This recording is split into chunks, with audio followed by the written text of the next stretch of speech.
Good morning, wrestling fans. Welcome to PWR today. It is Wednesday morning. We're just recovering from 420 yesterday. It's 421, April 21st, 2021. I'm the man they call Meathead, joined by my Wednesday, Thursday, and Friday partner, Mr. Matthew Thomas. Good morning, Matthew. Good morning. So I'm 3 consecutive days in the middle to the end of the week. We need to think of like a more sufficient nickname for that. I'm kind of like, I would be the bookend, but I am actually in the middle too. So it makes me the bookend and then something. I'm like the little I think chunk you're of the books. second piece of bread in a Big Mac is what you are. Because if I'm the meat of the sandwich and Linda's in the front, you're the second piece of bread. Matthew, the middle bun. Middle bun Matthew. Middle bun Matthew. Yeah, put that on a t-shirt. Speaking of t-shirts, let's talk about our sponsors, collarandelbowbrand.com. Linda K, and that's K-A-Y. I'll get you 10% off over at collarandelbowbrand.com. It's the latest in spring fashion. And then don't forget our friends over at manscaped.com as well. 20% off using the promo code PWR. Now that, Matthew, we'll get to this in a second, but, now that spring is coming up in the air, even though, we had a snow warning last night, get yourself shaved. Get yourself silky smooth like David the Zohan hero with manscaped.com. Matthew, I joked about this, and I know that you guys had that, huge 97 inches of snow over a weekend, but I joked that, even though it's spring, and my daughter said, but Daddy, it's spring. I said, that's how it works around here, honey. There's another snow coming. Now, granted, we had flakes, just regular dusting of snow, and it's going to be 71 next week, Tuesday here.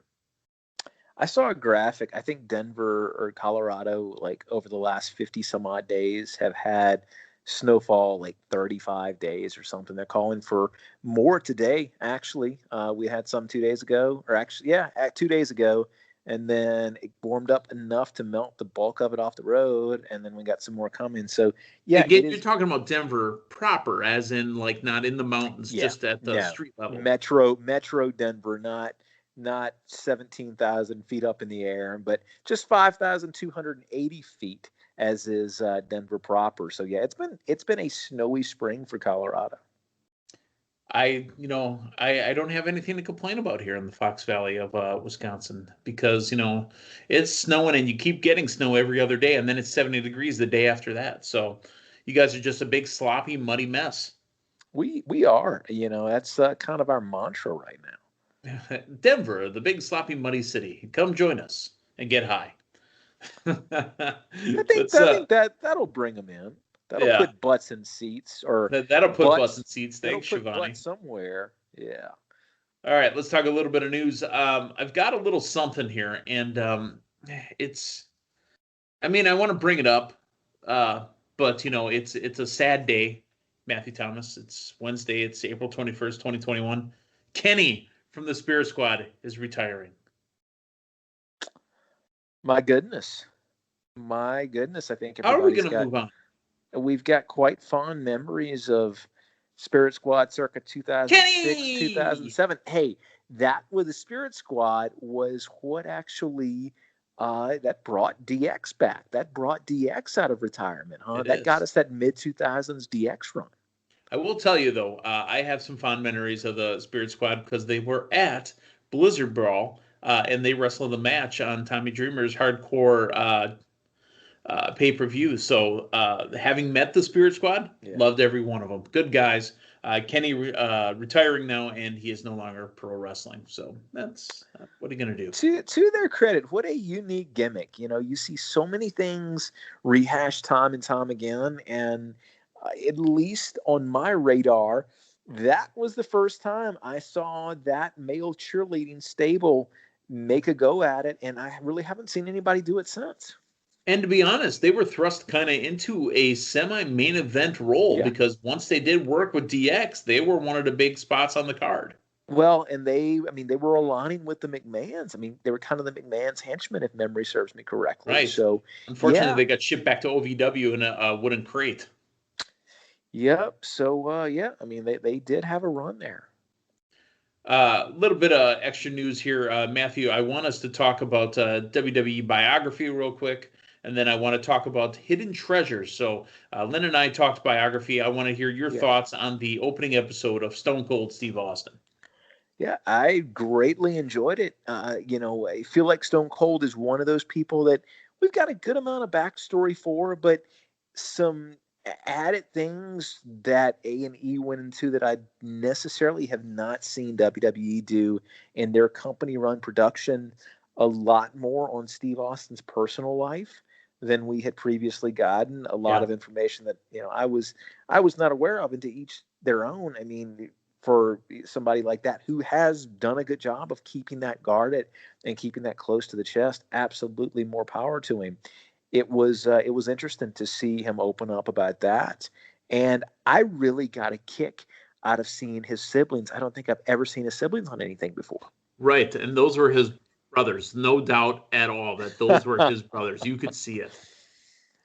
Matter of fact, to be honest, the Stone Cold Steve Austin characters seem to have basically his brothers in it. If you think about who, Steve Williams was, back in high school, it wasn't Stone Cold Steve Austin, and his brothers were Stone Cold Steve Austin. Yeah. And I don't know that there is any other more prolific cable network than A&E when it comes to the production of documentaries. I mean, A&E Biography has quintessentially wrote the book on these celebrity biopics, and in recent years, they're not pumping them out at the consistency that they used to 20, 25, 30 years ago, but they really seem to try to make it count. And they kind of go to this well of doing this series. I know a few years back, they did them on a lot of comedians, very well done biopics on comedians. And then there were a few music ones. I watched I believe it was an A&E production, if I'm not mistaken, a two-parter on Garth Brooks a while back that was absolutely outstanding. Did they ever find his friends that were in low places? Because I heard they owed him money, and that's how they got 6 feet below. Yeah, they were still searching. I think that might actually be a spinoff series that they work on here in the because I mean, true crime sells, and people really are into that, and I think that's a potential gold mine right there for A&E or one of their sister channels at the very least. But A&E, as we learned yesterday morning, is owned by the Disney Corporation. Yeah, and we didn't see any Disney characters make a run in the Stone Cold deal, but who knows, man? Maybe we've got a wait a minute. Space Jam's Warner Brothers, not Disney. But I was going to say maybe we've got a future WWE animated production. But Warner Brothers, what animated properties do they have? Oh, Warner Bros. Are you kidding? That's the Bugs Bunny. That's right. That's right. Space Jam. I mean, you just said it. Yeah, Warner. Wait a minute. I did say that. Disney. Okay, never mind. I need to let's edit that. Can we edit that? Yeah, let's edit that out. Let's talk real quick about WWE's Hidden Treasures. I had high hopes for this particular show, and I absolutely enjoyed it, and I cannot wait to see what else they have. The opening episode was Mick Foley out on the road with somebody from NXT, apparently, and this is hosted by Steph and Triple H. My favorite part, and I mentioned this a little bit yesterday with Linda, but my favorite part had to be when Mick calls back and says that, hey, I've hit a bit of a snag. It's a yes or a no, but he's willing to make a trade. Can he get a tour of the warehouse? Come on, Mick, close the deal. Let's go. Nothing else. I found it hilarious. Oh, it was outstanding, and just a really fun glimpse into what a big market wrestling collectibles are. And how good did that first guy come off saying, look, you know what, brother, it's gratis. Just let me call my family. Can we hang out? Yeah.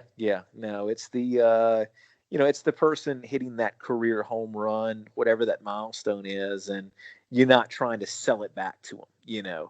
That's quintessentially what we got with him. And I was a little bit more perplexed of, and who knows, for production purposes, I don't think it would have made for quite entertaining TV if everybody did that. But I was actually kind of intrigued by the people who tried to draw these, hard lines. And it's like, man, if you are such a fan of this person to fork over some cash, when they come and knocking, looking for their stuff, it's, it's kind of hard to imagine that they're drawing, these these hard lines, especially the ones where it wasn't even bargaining. It was something to the effect of, "There's no way I can part with this."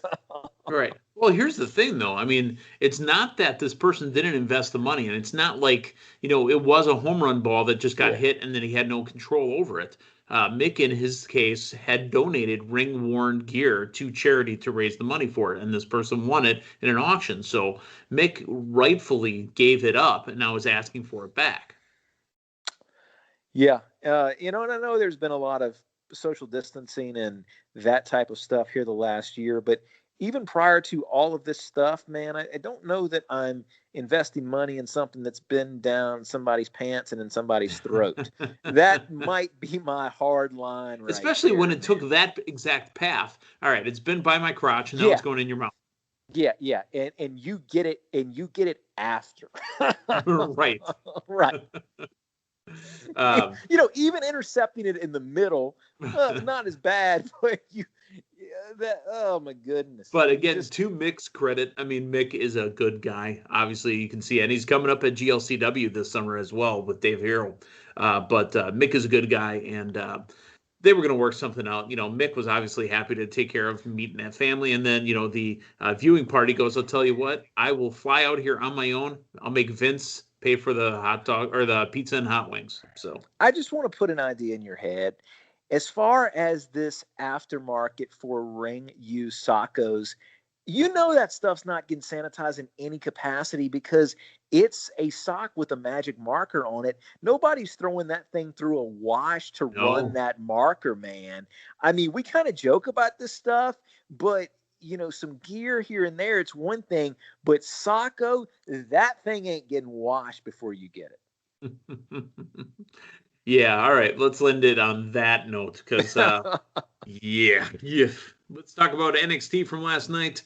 The show opens up with what is being referred to as Cool Hand Kyle. Is it just me? Maybe I'm making too much of this.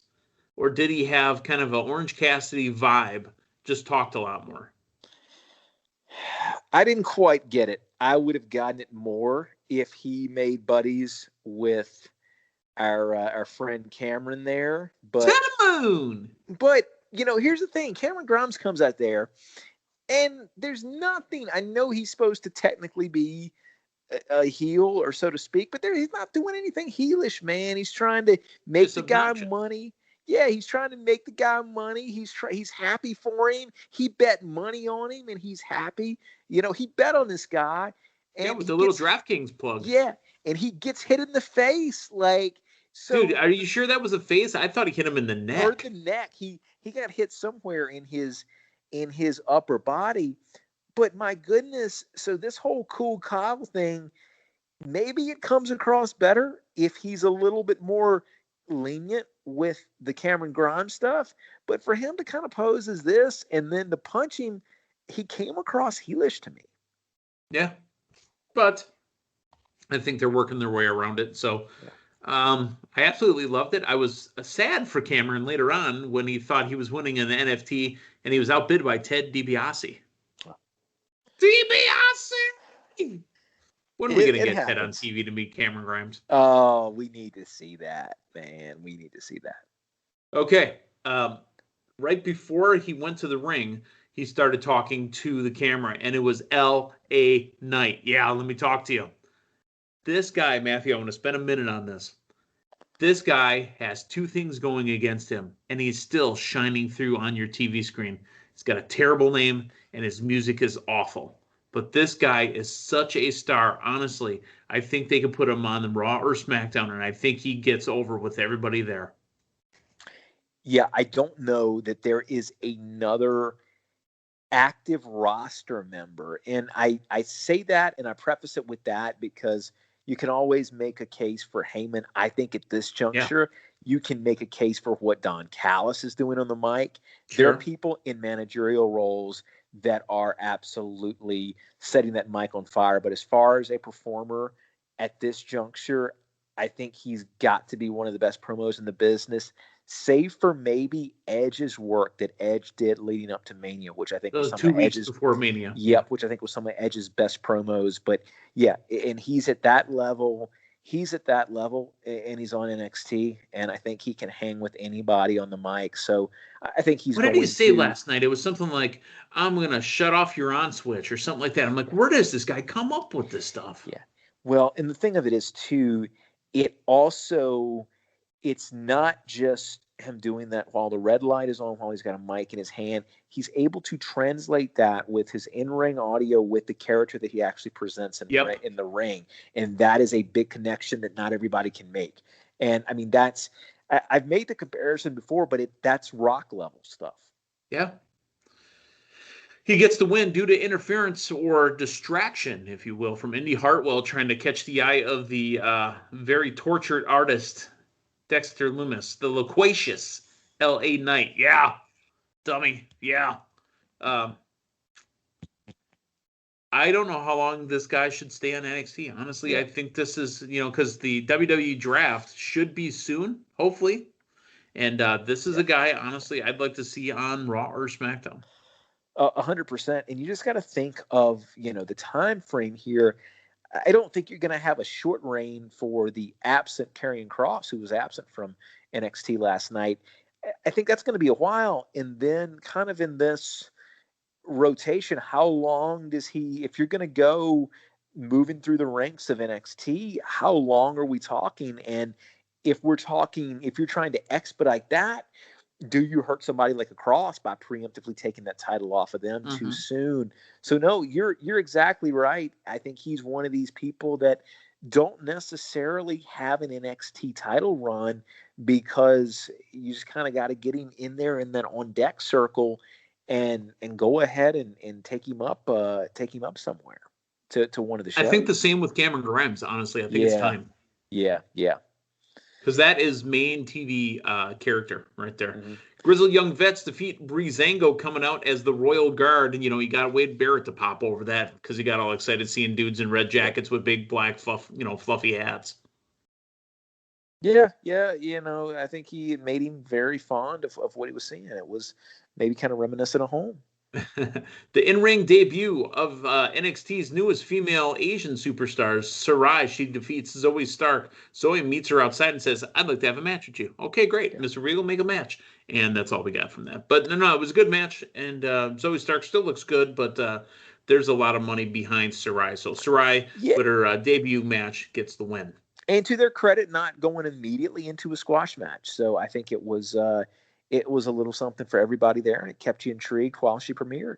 Sure. NXT Cruiserweight Champion Kushida defeats Oni Lorcan. And after the match, you had, obviously, Legado del Fantasma, Santos Escobar, the former Cruiserweight Champion, who won the unification match against Jordan Devlin. But there you are. You have now got Kushida with opponents. Does Kushida get a rematch going on with Escobar? It would seem likely, and I know WWE walked back from the rematch clause some years back, but it still feels like it's a nice. No, they talked about the rematch when they were interviewing Io Shirai. Yeah, and they'll go to that well. Now, speaking of WWE and rematch, what I did not like and what I have not liked since WrestleMania, you've got Drew McIntyre talking about his rematch. Drew McIntyre, he did not have the title going into Mania. So McIntyre making the case for a rematch doesn't necessarily jive with me as much as it does somebody who actually lost the title. Like a Matt Riddle. Exactly.